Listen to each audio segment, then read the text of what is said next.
Habituellement, je vous parle du film dans ses détails. Je vous parle des acteurs, de l'histoire, etc., etc. Sauf que là, non. Je vais pas vous parler de tout ça, mais je vais vous parler de la personne qui m'a fait découvrir ce film. Le Coin du Bis est une chaîne qui possède 478 abonnés, ce qui est trop peu pour le travail qu'il fait. Sur cette chaîne, on peut trouver tout type de vidéos. Il y a 2 vidéos sur Carpenter, puis d'autres sur le cinéma bis, comme sur le film Tetsuo, Waking Fright et... Je vous invite vraiment à aller sur sa chaîne parce qu'elle est hyper intéressante. Regardez vraiment toutes ses vidéos. Il y en a 10, donc on fait vite le tour. Et elles sont pas très longues. Et puis avant de continuer dans la vidéo, je vous conseille quand même d'aller voir sa vidéo sur Roar, parce que sinon vous allez être un peu perdu, ou même comme ça quand vous venez sur ma vidéo en sachant déjà des trucs. Salut à tous, alors aujourd'hui, comme vous avez pu sûrement le comprendre, on va parler du film Roar de Noël Marshall. Noël Marshall d'ailleurs qui a produit le film L'Exorciste de William Friedkin. Bon, pour les acteurs, on va parler de leur filmographie brièvement. Tippi Hedren qu'on a pu voir jouer dans Les Oiseaux d'Hitchcock, elle a aussi joué dans La Comtesse de Hong Kong de Charlie Chaplin. Ensuite, Melanie Griffith qui a joué dans des films, mais elle a joué dans Cherry 2000. Qui a l'air d'être un film de taré. Je vais vous lire le synopsis, je l'ai écrit. Le synopsis, c'est: dans un futur proche, Sam perd sa compagne androïde, un modèle rare datant d'une meilleure époque. Il décide de lui retrouver un corps de remplacement. Le film a l'air débile, le film a l'air tellement nanar, mais ça a l'air tellement cool. Puis l'affiche donne vraiment trop envie. Vraiment. Puis on a John et Jerry Marshall qui ont joué que dans... Bon, on va passer à l'avis sur le film. Ce film est incroyable.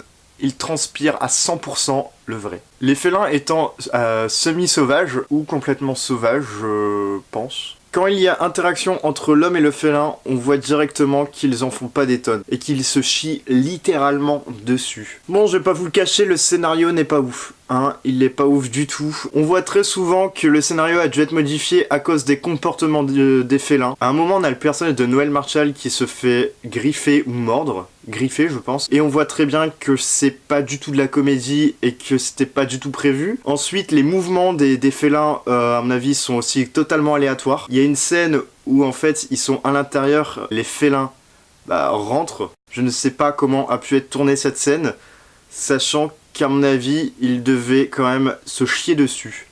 Les lions les suivaient, leur sautaient dessus des fois, pour jouer, pas pour les attaquer. Puis voilà quoi, le scénario n'a pas dû être comme ça de base. J'aimerais bien voir la base du scénario pour savoir en fait ce qui a été modifié par les animaux. D'ailleurs je crois que c'est signalé au début du film, que comme quoi le film n'a pas été écrit en grande partie par les scénaristes, mais bien par les animaux présents sur le tournage. Puis ensuite on va parler du jeu d'acteur qui n'est pas ouf, mais bon, on va pas trop leur en vouloir, hein. Ils sont quand même au milieu de 150 félins et 2 éléphants, ou 3, 2 éléphants. En même temps, quand t'es face à 150 tigres, panthères et lions, tu cherches pas à jouer le mieux possible, tu cherches juste une chose, c'est à pas te faire blesser par un des lions, ou juste à survivre, en fait.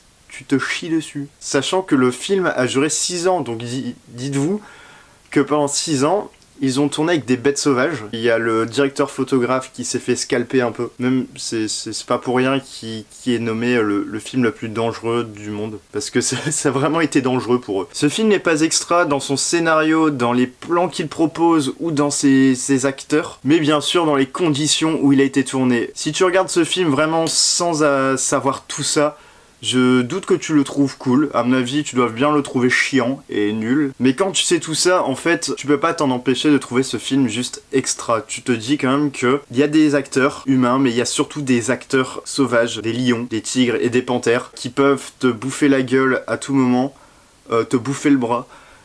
Et voilà quoi, c'est ce qui rend le film vraiment ouf. Bon, dites-moi dans les commentaires si le film Roar vous a plu, ou même si la chaîne Le Coin du Bis vous a plu, hein, parce que je doute que ça va pas vous plaire, parce que Roar est un film de ouf, et Le Coin du Bis est une chaîne assez cool, où t'apprends des choses, en très peu de temps. Et ça c'est bien. D'ailleurs, si Mathieu, tu passes par là, je te fais un petit coucou, on se connaît pas, je t'appelle Mathieu, oui, je sais, c'est sympa, c'est convivial. Puis voilà, tu commentes, tu partages, tu aimes, tu t'abonnes pour plus de contenu assez intéressant sur le cinéma. Voilà, hein. On va faire quoi? On va lancer l'outro, maintenant, tout de suite. Au revoir.